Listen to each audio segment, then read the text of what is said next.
എൻ്റെ കൊച്ചു കൊച്ചു സന്തോഷം എന്ന ചാനലിലേക്ക് സ്വാഗതം. ഇന്ന് മഴയില്ലാത്തതുകൊണ്ട് ചെടിക്ക് വെള്ളം ഒഴിക്കുക കേട്ടോ. കോവലിനൊക്കെ ഇങ്ങനെ നനച്ചു കൊടുത്താൽ നല്ലോണം കായ ഉണ്ടാവുള്ളേ.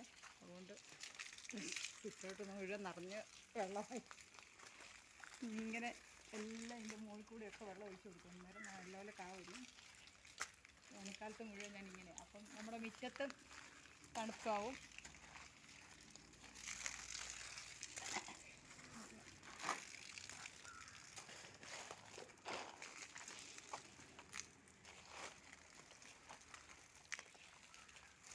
ഈ ചിപ്സിനൊക്കെ നല്ല തണുപ്പ് കിട്ടും ഇങ്ങനെ വെള്ളം ഒഴിക്കുമ്പോൾ. പിന്നെ മഴയില്ലാത്തതുകൊണ്ട് എല്ലാ ചെറിയ പാത്രങ്ങളിൽ കൂടെ ഇരിക്കുന്ന ചട്ടികളിലും ചെറിയ പാത്രമൊക്കെ ആയതുകൊണ്ട് അതിനൊക്കെ വെള്ളം ഒഴിക്കണം. പെട്ടെന്ന് ഉണങ്ങിപ്പോവും. അധികം മണ്ണില്ല, കരികിലയും ഒക്കെ മാത്രമേ ഉള്ളൂ. അതുകൊണ്ടായിരിക്കും വെള്ളം നന്നായിട്ട് ഒഴിച്ച് വെക്കണം. മാടാൻ ഇതിപ്പോൾ ഞാൻ ഇന്നലെ വെള്ളം ഒഴിച്ചില്ല, അതുകൊണ്ടെല്ലാം തന്നെ വാടി നിൽക്കുക. അതുകൊണ്ട് ഇന്നൊന്ന് പെട്ടെന്നൊന്ന് നനച്ച് എടുക്കാമെന്ന് വിചാരിക്കുന്നു.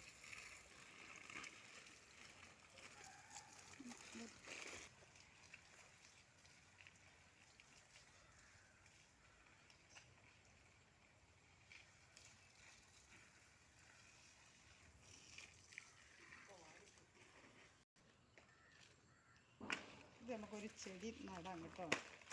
ഈ ചെടി ഞാൻ അവിടെ നിന്ന് എടുത്തുകൊണ്ട് വരാം. ചട്ടി നിറഞ്ഞതുകൊണ്ട് ഒരെണ്ണം മാറ്റി വെക്കാമെന്ന് വിചാരിച്ചു. അപ്പോൾ അത് നോക്കുമ്പോൾ കുറേ ചകിരിച്ചോറില്ലാത്തതുകൊണ്ട് ആരും വിഷമിക്കണ്ട. ഇത് നമുക്ക് അടിയിൽ, ചട്ടിയുടെ അടിയിൽ വെള്ളം പോകാൻ വേണ്ടി കുറച്ച് ചകിരി ഇടും. എന്നിട്ട്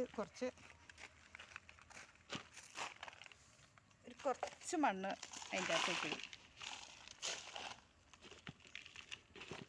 എന്നിട്ട് കുറേ കരികില വാരി ഇതൊന്ന് കുത്തി നിറച്ചു. ഞാൻ എൻ്റെ ചെടികളൊക്കെ ഇങ്ങനെ മതി.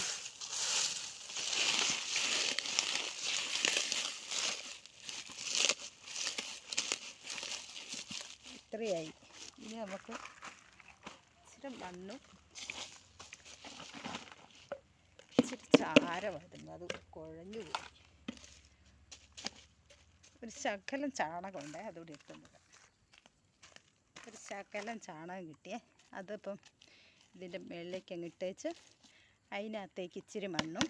ഞാനിവിടെ മണ്ണ് കുറച്ച് ഇതിൽ നിന്നൊക്കെയോ കുടഞ്ഞിട്ടോ, എനിക്ക് നല്ല മണ്ണൊന്നും ഇല്ല കേട്ടോ. ഇത് കുറച്ച് മതി അതിൻ്റെ മുകളിലേക്ക് ഇട്ടിട്ട്. ഞാനിപ്പോൾ അഗ്ലോണിമ ചെടി ഒരെണ്ണം പറിച്ച് മാറ്റിയതാണേ. അത് ഇതിനകത്ത് കുഴിച്ച് വെക്കാം. ഇതിവിടെ വെച്ചിട്ട് ഉറപ്പിക്കാൻ ശകലം മണ്ണും കൂടെ.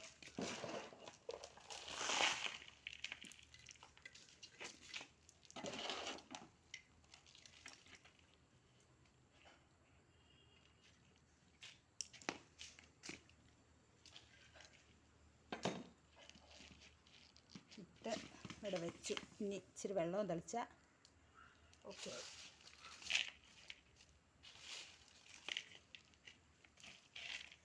ഇച്ചിരി വെള്ളം കൂടെ തളിച്ചാൽ